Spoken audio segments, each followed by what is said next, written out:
దేశం లొంగకుండా అమెరికా వల్ల మేము సీజ్ ఫైర్ ఒప్పుకున్నామని ఇప్పుడు కూడా మాట్లాడలేదు ఎప్పుడు కూడా. అంటే లక్ష్మీనారాయణ గారు ఒక విషయం, ఇంకో విషయం కూడా మిమ్మల్ని అడగాలనుకుంటున్నాను.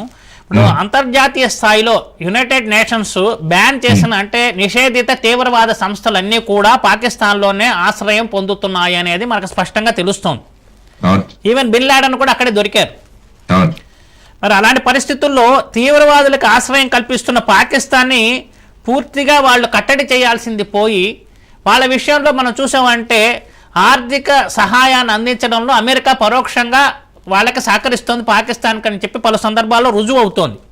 కానీ ఇజ్రాయెల్ విషయంలో కనుక మనం చూసామంటే అక్కడ జరిగే తీవ్రవాదులు ఎవరైతే ఉన్నారో వాళ్ళ విషయంలో కానీ మిగిలిన దేశాల్లో ఎక్కడైనా తీవ్రవాదం ఉంటే వాళ్ళని వెంటనే కట్టడి చేయడానికి ఆర్థిక ఆంక్షలు విధిస్తోంది అమెరికా. మరి ఈ డబల్ గేమ్ ఎందుకు ఆడుతోందండి అమెరికా మీ ఉద్దేశంలో? అదే కదా, రకరకాల నీతులు అవలంబిస్తుంటుంది అమెరికా. వాళ్ళు ఫెయిర్ గా ప్రతి చోట ఒకే నీతి అని ఉండదు. ఒక్కొక్క ప్రాంతంలో ఒక్కొక్క నీతిని వాళ్ళు అవలంబిస్తూ ఒక బిగ్ బ్రదర్ అనే కాన్సెప్ట్ తీసుకురావడానికి వాళ్ళు ప్రయత్నం చేస్తూ ఉంటారు. కాబట్టి ఒక పక్క పాకిస్తాన్ అమెరికా చైనాకు దగ్గర అవ్వకూడదని, రెండవది పాకిస్తాన్ డిఫెన్స్ మినిస్టర్ ఏమన్నాడంటే గత 30 సంవత్సరాలుగా మేము ఈ చెత్త పనులు చేస్తూనే ఉన్నాం, we are doing this dirty game on behalf of developed nations అన్నాడు. రెండు పెద్ద దేశాల యొక్క ప్రభావం వల్ల గత 30 సంవత్సరాలుగా ఈ టెర్రరిజం అన్నది పాకిస్తాన్ లో మేము మొదలు పెట్టాము, అది అమలు జరుగుతుంది అని ఆయన అన్నాడు. ఇంకోటి పుల్వామా దాడి కూడా మేము చేసిందే అని చెప్పి వాళ్ళు డైరెక్ట్ గా క్లెయిమ్ చేసుకున్నారు కదండి, ఎయిర్ ఫోర్స్ చీఫ్ మార్షల్ కూడా. అవును, అంటే ప్రతి దాడి వెనకాల పాకిస్తాన్ ఉన్నదన్నది భారతదేశం స్పష్టంగా సాక్ష్యాధారాలతో ఇంటర్నేషనల్ ఫోరం మీద పెట్టి, ఇప్పుడు చూసుకుంటే తహూర్ రానా ఎవరైతే ఉన్నాడో అతన్ని తీసుకొచ్చాం అమెరికా నుంచి. హెడ్లీ అన్న వ్యక్తి ఉన్నాడు, అతన్ని కూడా తీసుకురాబోతున్నాం. తరువాత దావూద్ ఇబ్రహీము, మౌలానా మసూద్ అజారు, హఫీజ్ సయ్యద్, లఖ్వీ ఇటువంటి ఉగ్రవాదులు పాకిస్తాన్ లో ఉన్నాయన్నది మనం సాక్ష్యాధారాలతో సహా మనం అంతర్జాతీయ ఫోరంలో మనం పెట్టాం.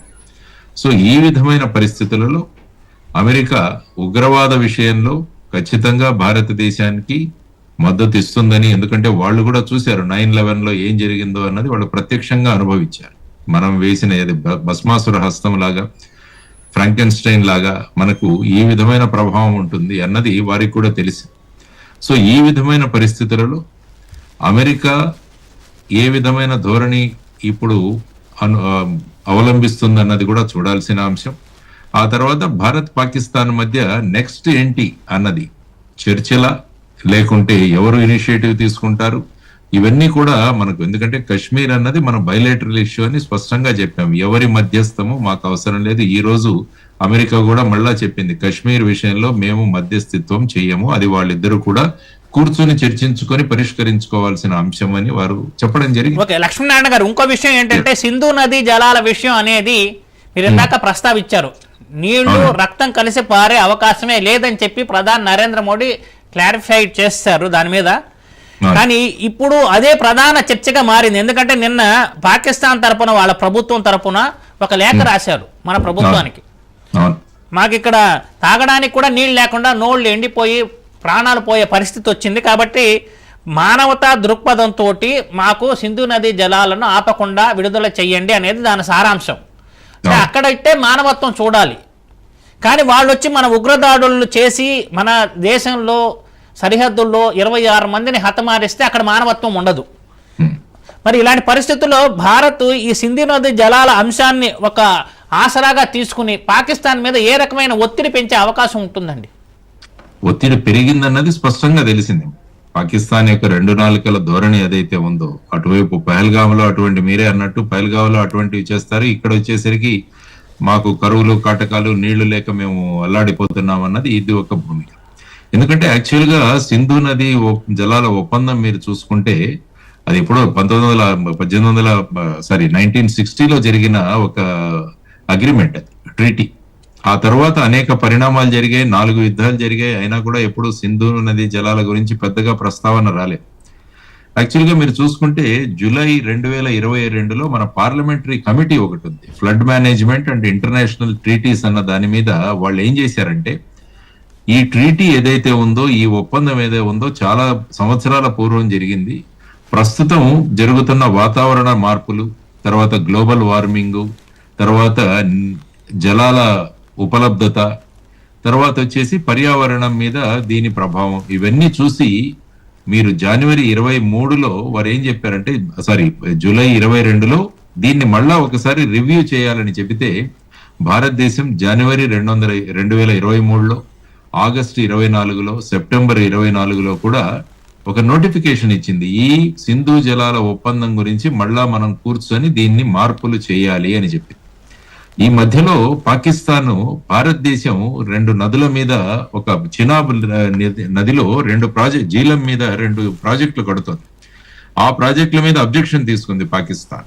అప్పుడు ప్రపంచ బ్యాంక్ ఏదైతే ఉందో అది మధ్యస్థిత్వం చేస్తుంటుంది మామూలుగా. వారు వచ్చి భారతదేశం ఏ విధమైన తప్పు చేయట్లేదు, వాళ్ళకున్న అధికారాల్లోనే ఇది చేస్తున్నారని వాళ్ళు కూడా స్పష్టం చేశారు. కాబట్టి ఈ సింధు జలాల విషయం భారతదేశం 2022-23 నుంచే పాకిస్తాన్తో మొదలుపెట్టింది. కాబట్టి ఇప్పుడు పాకిస్తాన్ వచ్చి భారతదేశాన్ని అడుగుతోంది. సో ఇప్పుడు భారతదేశం ఈ విషయంలో చర్చలకు రావాలి అంటే పాకిస్తాన్ మీద కండిషన్లు ఖచ్చితంగా విధించాలి. అందులో ప్రధానంగా నేను అనుకుంటున్నది ఏంటంటే, దావూద్ ఇబ్రహీంని, మౌలానా మసూద్ అజర్ని, హఫీజ్ సయ్యద్ని, లఖ్వీని, మిగతా ఎవరైతే మా వాంటెడ్ టెర్రరిస్టులు ఉన్నారో వాళ్ళందరినీ మాకు అప్పచెప్పండి. ఎందుకంటే ఇది ఒకటి మనం కోరుకుంటున్నాం. రెండవది, ప్రధానంగా మనం అనుకున్నది చర్చలు దేని మీద జరుగుతాయంటే పాకిస్తాన్ ఆక్రమిత కాశ్మీర్, దాని విషయం కూడా ఏదో ఒకటి తేలాలి సార్. ఎందుకంటే చాలా మంది ఏం కోరుకున్నారంటే ఆపరేషన్ సింధూర్ లో భాగంగా పాకిస్తాన్ ని మనం అటాక్ చేసి పాక్ ఆక్యుపైడ్ కాశ్మీర్ ని మనలో విలీనం చేసుకోవాలన్నది చాలా మంది టీవీ ఛానల్స్ లో వీటిలలో కూడా అభిప్రాయాలు వ్యక్తమయ్యాయి. కానీ ఎప్పుడూ కూడా ఒక ప్రాంతం ఇంకో ప్రాంతంలో విలీనం అవడానికి ఆ ప్రాంతంలో ఉన్న ప్రజల యొక్క మద్దతు అన్నది చాలా ముఖ్యమైన విషయం. బంగ్లాదేశ్ లిబరేషన్ లో 1971లో అక్కడి ప్రజలు పాకిస్తాన్ ఆర్మీకి విరుద్ధంగా, పాకిస్తాన్ ప్రభుత్వానికి విరుద్ధంగా వాళ్ళు తిరుగుబాటు చేశారు ముజిబుర్ రెహమాన్ అధ్యక్షత. ఆ తర్వాత భారతదేశం వెళ్ళినందువల్ల అక్కడ వాళ్లకు మద్దతుతో మొత్తం వాళ్ళ కొత్త దేశాన్నే సృష్టించి ఇవ్వగలిగింది బంగ్లాదేశ్ పేరుతో. కాబట్టి ఇప్పుడు భారతదేశం ముఖ్యంగా పిఓకేలో జరుగుతున్న పాకిస్తాన్ వ్యతిరేక ఉద్యమాలు చాలా జరుగుతున్నాయి. గిల్గిట్ బల్టిస్తాన్ కావచ్చు, పాకిస్తాన్ లో పిఓకేలో కావచ్చు, వీటన్నిటిని ఒక వాతావరణాన్ని సృష్టించడం భారతదేశం చేయాల్సిన అంశం. ఒకవైపు చూస్తే బలూచ్ లిబరేషన్ ఆర్మీ, బలూచిస్తాన్ ఒక కొత్త రిపబ్లిక్ అని, గణతంత్రం అని వాళ్ళు ప్రకటించేసుకున్నారు 2-3 రోజుల ముందు. కాబట్టి అది కూడా పాకిస్తాన్ కి ఒక ప్రధానమైన అంశం, బలూచ్ లిబరేషన్ ఆర్మీ, బలూచిస్తాన్ అన్నది. కాబట్టి ఈ విధంగా ఆర్థిక సంక్షోభంలో పాకిస్తాన్ ఉంది. కాబట్టి ఈ విధంగా లక్ష్మీనారాయణ గారు మీరు అన్నారు షరతులు ఒక్క నిమిషం లెట్ మీ కంప్లీట్. కాబట్టి పాకిస్తాన్ ఈ విధంగా అనేక సమస్యలతో కొట్టుమిట్టాడుతుంది పాకిస్తాన్. కాబట్టి భారతదేశానికి పాక్ ఆక్యుపైడ్ కాశ్మీర్ ను మళ్ళా తీసుకురావడానికి ఇది సరి అయిన సమయం. సో ఈ విధమైన చర్చలు వాళ్ళు పాకిస్తాన్ గనుక ఇనిషియేట్ చేస్తే అప్పుడు ఇప్పుడు భారతదేశం పై చేయిలోనే ఉన్నాం, మనం మిలిటరీ పరంగా పై చేయిలో ఉన్నాం. వాళ్ళు ఇప్పుడు ఏదైతే మనల్ని కోరుకుంటున్నారో అది కూడా మనం పై చేయిలో ఉన్నాం. కాబట్టి ఇది సరి అయిన అవకాశం భారతదేశం పాకిస్తాన్ నుంచి ఉగ్రవాదాన్ని తొలగించడం, ఆ తర్వాత పాక్ ఆక్యుపైడ్ కాశ్మీర్ ని మళ్ళా విలీనం చేసుకోవడం, ఈ దిశగా చర్చలు జరుగుతాయి. ఆ తర్వాతే ఈ వాటర్ ట్రీటీలో ఏదైనా మార్పులు చేయాలంటే ముందు మీరు ఇది చేయాలి అన్న షరతులు భారతదేశం విధించగలదు. షరతులు విధించి దానికి అనుగుణంగానే సింధు జలాలను విడుదల చేసే అవకాశం ఉండాలి అనేది మీ అభిప్రాయం. కానీ దానికి మీరు మీ అభిప్రాయాలు నా మీద మీ అభిప్రాయాలు నా మీద రుద్దకండి. మీరు షరతులు